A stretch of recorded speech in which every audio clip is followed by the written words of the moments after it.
O tratamento do pescoço é, portanto, complexo,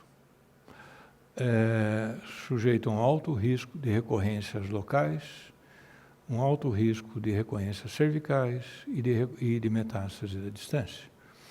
Quanto maior for a disseminação linfonodal, maiores são todos esses riscos.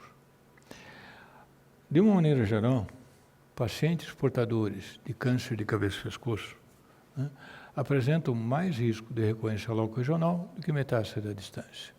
Numa situação específica, o câncer da boca e da orofaringe, numa série de mais de 2.000 pacientes, verificamos que 52% dos pacientes apresentaram recorrência durante o período de segmento. E a maioria dessas recorrências foram recorrências locais ou loco-regionais. Mas quase 40% dos pacientes tinham recorrências cervicais exclusivas ou cervicais combinadas a recidivas locais, né?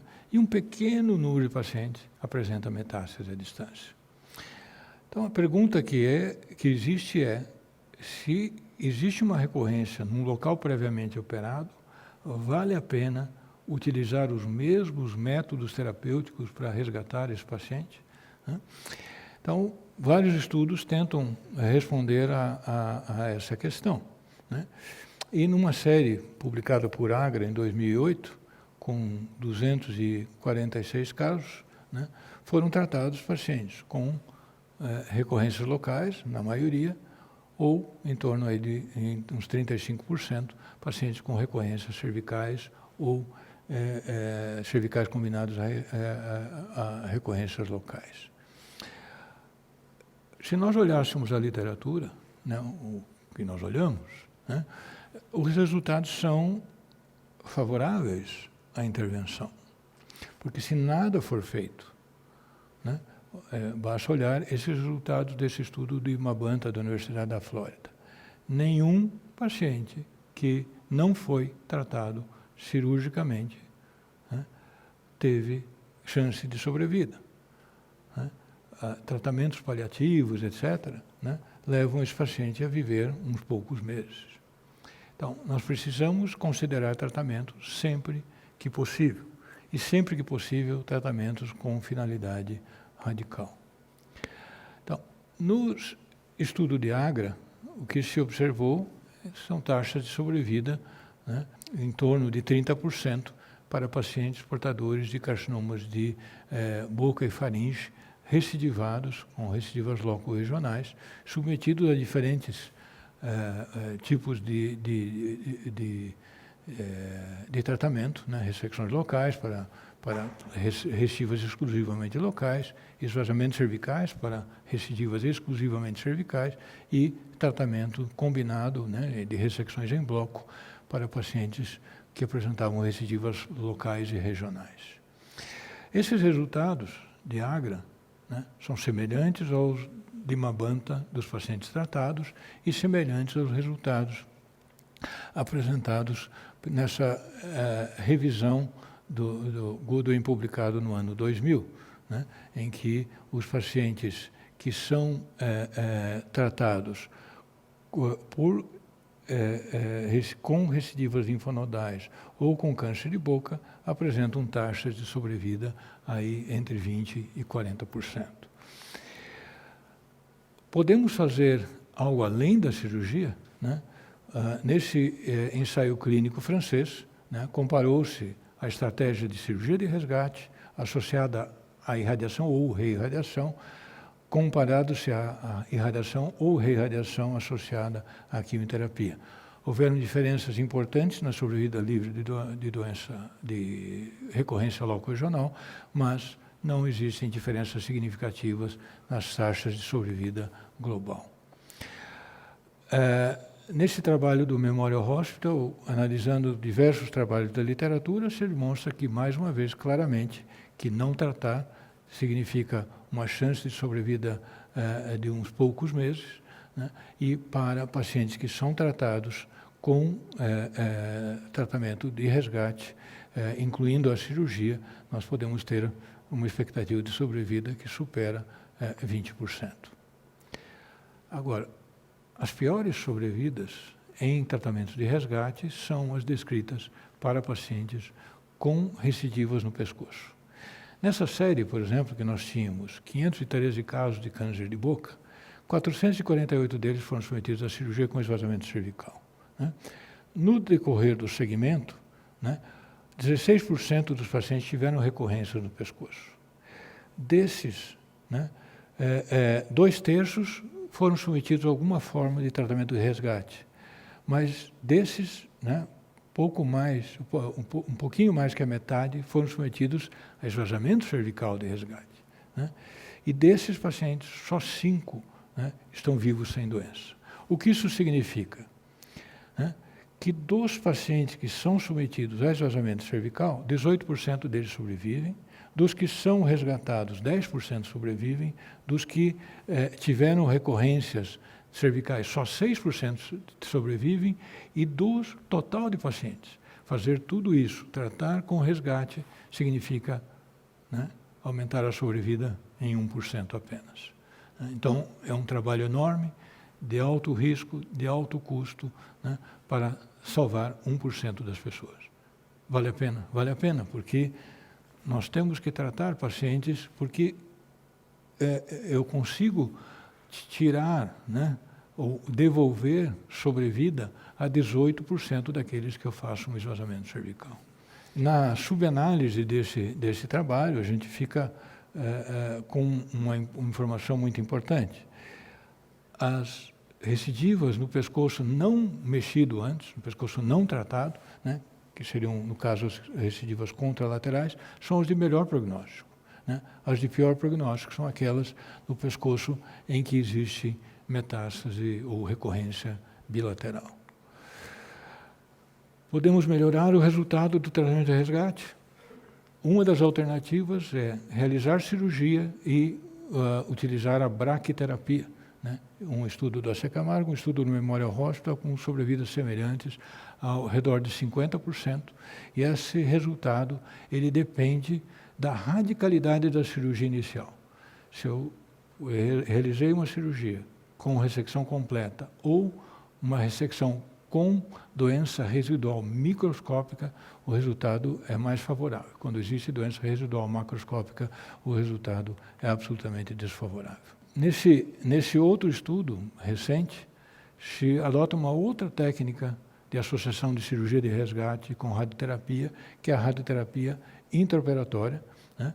É uma série de 61 pacientes e as taxas de sobrevida são um pouco mais baixas do que aquelas descritas nos 2 trabalhos anteriores, possivelmente por diferenças na seleção de pacientes.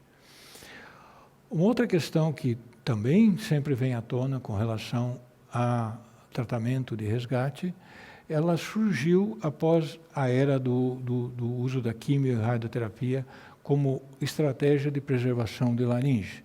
Nós podemos ver que esses trabalhos clássicos de Lefebvre, Wolff, Lefebvre e Arline Forestier mostraram que quimio e radioterapia oferece resultados semelhantes à cirurgia em termos de sobrevida, preservando a laringe dos pacientes. O problema é que os pacientes com pescoço positivo, em alguns estudos, demonstrou-se, né, como o estudo do próprio Wolff e no estudo do Pierre Lavarty, que até 40% dos pacientes com pescoço N2 ou N3, mesmo com resposta completa após o uso da quimio e a rádio, né, quando se fazia esvaziamento cervical, encontrava-se doença residual. Então, isso fez com que os estudos subsequentes adotassem a seguinte estratégia. Todo paciente que tiver câncer de laringe ou de hipofaringe, que fizer quimio e radioterapia, independente da resposta, eu vou sempre esvaziar o pescoço em pacientes com pescoço N2. Nessa outra série, confirmam-se os mesmos achados, né? 35% de doença residual microscópica, e nos pacientes com pescoço N3, a taxa de doença microscópica chega a 50%. No entanto, diversos autores descreveram taxas de complicações inaceitáveis ou muito altas para pacientes submetidos a essas cirurgias de resgate pós-quimio e radioterapia. esse foi um problema que gerou uma série de análises desses protocolos de esvaziamentos eletivos. Robbins e colaboradores e Jung e colaboradores estudaram uma outra possibilidade. Não se fazer esvaziamentos radicais, realizar-se esvaziamentos seletivos, ou o que Robbins chamou de superseletivos. Eles consideravam que o pescoço nas áreas em que não existia doença macroscópica tinha sido tratado pela quimio-radioterapia e que nós deveríamos tratar apenas a área onde existiam os linfonodos inicialmente. Então, a ideia foi realizar esvaziamento da cadeia linfonodal, uma ou duas, que tem uma extensão cirúrgica muito menor, um risco de complicação muito menor.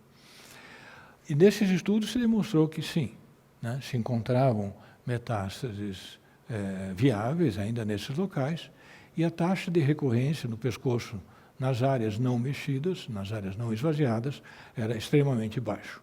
Então, passamos de realizar esvaziamentos radicais a realizar esvaziamentos superseletivos nessas situações. Mas as coisas têm evoluído. Nos últimos anos, nós temos um rápido desenvolvimento de métodos de imagem, entre eles o PET-CT. Nesses dois estudos do Memorial Hospital, se demonstrou que realizar um PET-CT depois de 12 semanas após o término da quimio-radioterapia pode ser um fator, pode predizer recorrência e sobrevida. É muito interessante se verificar o estudo inicial, que mostrava essas diferenças muito claras, e o estudo mais recente do Memorial Hospital, de 6 anos atrás, que utilizou esse conhecimento para a prática. Então, se tomou pacientes que tinham sido recebido quimio-radioterapia, que foram tratados radicalmente, com intenção radical. Fazendo-se o PET no pós-tratamento, quando existia evidência clínica ou pelo PET, esvaziar-se o pescoço. Quando não existia evidência nem clínica nem pelo PET, acompanhar o paciente. Estava justificado pelo estudo anterior. E o estudo mostra claramente que a estratégia é muito boa. O fato de se utilizar o PET ao invés de esvaziar o pescoço, não diminui as taxas de sobrevida e nem aumenta o risco de recorrência no pescoço. Então, é uma estratégia bastante convincente, de que o PET-CT substitui uma cirurgia nessa condição. Mas nós estamos na era da medicina baseada em evidência. E esse estudo recente, de 2 anos atrás, publicado pelo grupo do Hicham Mehana, é um estudo multi-institucional no Reino Unido, que fez a pergunta mais simples possível. Eu posso comparar pacientes que fazem quimio-rádio e que no pós-tratamento fazem o PET-CT, e eu tomo a decisão de acordo com o resultado, versus um grupo que vai esvaziar de qualquer maneira porque o pescoço é N2 e N3. Então, esse é o desenho básico do estudo, comparar PET com cirurgia. E o estudo não demonstra, como o estudo do Memorial também não demonstrou, nenhuma diferença em favor da cirurgia. Fazer o PET-CT e tomar a decisão, claro que quem tem o PET positivo vai esvaziar, dá o mesmo resultado. Aí fez-se a pergunta, mas nos pacientes portadores de tumores de orofaringe, HPV positivos e negativos. HPV positivos, que estão nas curvas superiores à direita, nós vemos que o PET e o esvaziamento não tem diferença. Nas curvas inferiores, PET e esvaziamento em tumores HPV negativos não tem diferença. Então, nos dois contextos, se mostra que o PET-CT é não inferior à cirurgia. Então, as recomendações hoje para essa situação são essas. Segmento com PET-CT é equivalente né? Oferece taxas de sobrevida global semelhantes, elas não são inferiores ao esvaziamento cervical planejado. Somente 20% dos pacientes vão necessitar esvaziamento cervical. Poucas complicações vão ser observadas em esvaziamentos cervicais superseletivos, né? Na análise desse trial, se verificou que a qualidade de vida dos pacientes era semelhante, né? E o uso do PET-CT teve uma melhor relação de custo-efetividade. Ao longo desse tempo que pudemos revisar em 6 blocos, né, diversos aspectos referentes ao manejo de pacientes com metástases cervicais, né, procuramos demonstrar o estado atual, né, da conduta a ser adotada em pacientes em diferentes situações clínicas, mas nós focamos basicamente em carcinomas epidermoides dessas regiões. Nós não adotamos, ou não comentamos, porque são assuntos completamente distintos, o tratamento das metástases cervicais em câncer de nasofaringe, em tumores de glândulas salivares e de câncer de tireoide, que serão objetos de vídeos futuros. Muito obrigado.